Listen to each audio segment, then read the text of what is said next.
Hello everybody. मैं doctor Kuldeep Singh political science के एक टॉपिक पर चर्चा करने के लिए आपके सामने प्रस्तुत हूँ। टॉपिक का नाम है राष्ट्र निर्माण, चुनौतियाँ एवं बाधाएं। और इस टॉपिक से रिलेटेड कुछ मल्टी चॉइस क्वेश्चंस को हम डिस्कस करेंगे और ये समझने की कोशिश करेंगे कि राष्ट्र निर्माण से जो जुड़े महत्वपूर्ण प्रश्न हैं, जो परीक्षा की दृष्टि से इम्पोर्टेंट हैं, और वो सब इस टॉपिक में कवर हो जाए। तो आइए इस चर्चा को शुरू करते हैं।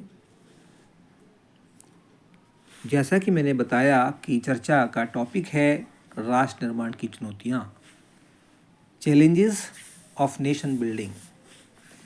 This is an important topic of political science and it deals with the syllabus of 12th class. 12th class में हम दो पुस्तकें पढ़ते हैं पॉलिटिकल साइंस सब्जेक्ट में, जिनमें से एक वर्ल्ड पॉलिटिक्स है और दूसरा है politics in India since independence. तो ये जो आपका जो टॉपिक है राष्ट्र निर्माण की चुनौतियाँ, ये आपकी politics in India since independence का पहला चैप्टर है, जिसे हम स्वतंत्र भारत में राजनीति के नाम से भी जानते हैं। और इसके अलावा यह टॉपिक पॉलिटिकल साइंस के सभी स्टूडेंट्स के लिए, जो भी पॉलिटिकल साइंस की तैयारी कर रहा है, जो पॉलिटिकल साइंस को पढ़ रहा है, पॉलिटिकल साइंस को लेकर के किसी एग्ज़ाम की तैयारी कर रहा है, उन सब के लिए ये टॉपिक बहुत ही महत्व रखता है। तो इस टॉपिक के ज़रिए हम MCQs को फोकस करेंगे, लेकिन उस MCQs के माध्यम से ही हम राष्ट्र निर्माण की पूरी जो अवधारणा है, राष्ट्र निर्माण का जो कॉन्सेप्ट है, जो इम्पोर्टेंट उसके टॉपिक्स सब टॉपिक्स हैं, उन सब को इसमें हम कवर करेंगे।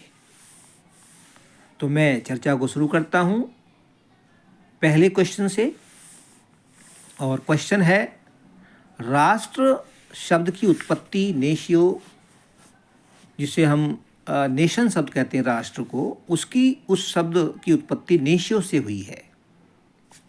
नेशियो शब्द किस भाषा का शब्द है? The word nation has been derived from the word natio, and from which language the word natio belongs? This is the question. नेशियो शब्द जिससे नेशन शब्द बना है, ये कौन सी भाषा का शब्द है? तो ऑप्शन से आपके ए यूनानी, बी लैटिन, सी इटालियन, डी फ्रेंच। तो इसका राइट उत्तर है लैटिन, बी। लैटिन लैंग्वेज के शब्द नेशियो से ये शब्द बना, राष्ट्र बना है, नेशन बना है। और नेशियो का मतलब होता है बर्थ और रेश और कास्ट। भारत के संदर्भ में हम इसको कास्ट के रूप में समझ सकते हैं, लेकिन विश्व के परिप्रेक्ष्य में हम नेशियो को रेश और बर्थ के रूप में समझ सकते हैं। नेशियो का एक और नाम है नेटस। तो उसी से जुड़ा हुआ एक अलग क्वेश्चन है, क्योंकि कुछ विद्वानों का मानना है कि नेशन वर्ड जो है वो नेटस से निकला है। नेटस जो है वो भी राष्ट्र शब्द की उत्पत्ति का एक कारण माना जाता है, एक स्रोत माना जाता है। तो second question is the word nets means, nets शब्द का अर्थ क्या है? What does the meaning of the word nets? तो यहाँ मैं आपको ये बताना चाहता हूँ कि नेटस वर्ड भी अंग्रेजी का वर्ड नहीं है, ये भी लैटिन भाषा का ही शब्द है। और इस नेटस शब्द से, नेटस शब्द का मतलब है जन्म या नस्ल, बर्थ और रेश। अब चूंकि जो राष्ट्र है, राष्ट्र होता क्या है उसको यहाँ समझना बहुत ज़रूरी है। राष्ट्र का मतलब लोगों का समूह, group of people. Nation means a group of people. लेकिन वो जो समूह है, उस समूह के बनने का आधार क्या है? What is the basis on which the समूह has grown up into a nation? What is the basis? क्योंकि राष्ट्र बनने के दो स्रोत माने जाते हैं, स्रोत नहीं कह सकते कि दो आधार माने जा सकते हैं। एक आधार तो बहुत ही पैरोकियल है, संकुचित, और दूसरा जो है वो है कॉम्प्रहेंसिव, व्यापक। लेकिन जो यहाँ पर राष्ट्र है, 20वीं शताब्दी से पहले और 20वीं शताब्दी में भी कुछ देशों में जो राष्ट्र की एक फीलिंग आई, राष्ट्र भावना का जो एक उदय हुआ, उसके पीछे कहीं ना कहीं पैरोकियल माइंडसेट या संकुचित सोच, संकुचित विचारधारा ने काम किया।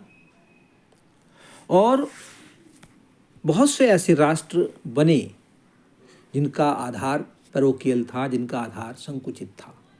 संकुचित से मतलब है कि यहाँ पर लोगों का ऐसा समूह जो एक ही विशेष जाति, विशेष धर्म या विशेष नस्ल अथवा कोई विशेष भाषी समूह, विशेष भाषा बोलने वाला समूह या एक भाषा बोलने वाला समूह, जिनके आधार पर लोगों के मन में बिलोंगिंगनेस आई, जिनके दिमाग में कनेक्टिविटी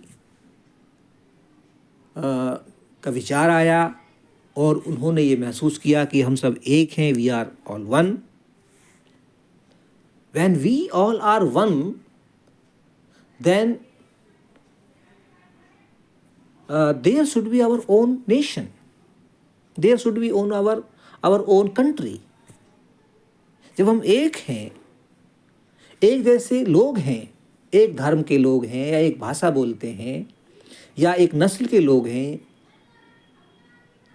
तो फिर हमारा एक देश क्यों नहीं होना चाहिए, एक सेपरेट कंट्री क्यों नहीं होना चाहिए? इस विचार से बहुत सारे जो है राष्ट्र बने हैं। तो ऐसे ही नेशन जो वर्ड है, जिसका मतलब राष्ट्र होता है हिंदी में, nation is a group of people belonging to a particular group of people, particular identity, एक पहचान विशेष से उसका रिश्ता होता है। यदि हम राष्ट्र की परिभाषा इस तरह से समझते हैं तो हम एक पैरोकियल नेशन या पैरोकियल नेशनलिज्म की बात करते हैं। बहुत सारे राष्ट्र बने हैं लैंग्वेज के आधार पर, इटली, जर्मनी, फ्रांस, ये ऐसे राष्ट्र हैं जो लैंग्वेज के आधार पर बने हैं, क्योंकि वहाँ पर अधिकतर बोलने वाला जो समूह है लोगों का वो वही भाषा बोलता है, इसलिए उन्होंने अपने आप को एक अलग राष्ट्र के रूप तौर पे डेवलप किया। उनके अंदर feeling of connectedness, feeling of belongingness आई। तो दरअसल जो नेशन है, nation is a feeling of belongingness. लोगों को लगता है कि ये हमारा है, अपनापन, अटैचमेंट। और अटैचमेंट की जो भावना है वही लोगों को जोड़ती है, कनेक्ट करती है। और जब लोग जुड़ जाते हैं तो एक ग्रुप बनता है, एक समूह बनता है। और वो समूह चूंकि एक भावना के आधार पर बना है, तो जो भावना है वो राष्ट्र निर्माण का काम करती है। ऐसे बहुत सारे देश हैं जो धर्म के आधार पर बने, on the basis of feeling of religion. जैसे कि पाकिस्तान की अगर हम बात करें तो वो धर्म के आधार पर बना है। बहुत सारे देश हैं, ईरान, इराक, ऐसे देश हैं जो धार्मिक देश हैं। यहाँ पर इस्लाम धर्म को मानने वाले बहुत लोग रहते हैं, इसलिए वो एक समूह के तौर पर अलग हो गए। लेकिन ऐसा नहीं है कि सिर्फ अगर इस्लाम के आधार पर ईरान, इराक, लेबनान, सूडान जैसे देश बनते तो फिर वो अलग अलग क्यों होते? क्यों ना सब एक ही राष्ट्र होते? तो ये यहाँ भी एक बड़ा प्रश्न है। तो यहाँ पे धर्म ने भी रोल प्ले किया। उसके अलावा और भी कुछ फैक्टर्स होते हैं जो राष्ट्र के निर्माण में काम करते हैं, और उनमें एक बड़ा फैक्टर होता है रीजनलिज्म, क्षेत्रवाद, भाषावाद भी एक फैक्टर होता है जो राष्ट्र के निर्माण में। लैंग्वेज, भाषा, हो सकता है कि एक भाषा के लोग, एक धर्म के लोग हैं लेकिन भाषा डिफरेंट बोलते हैं, तो फिर उनके अंदर वो बिलोंगिंगनेस नहीं आ सकती, वो उनमें कनेक्शन नहीं जो है स्थापित हो सकता। उदाहरण के लिए जैसे पाकिस्तान से बांग्लादेश अलग हो गए, क्योंकि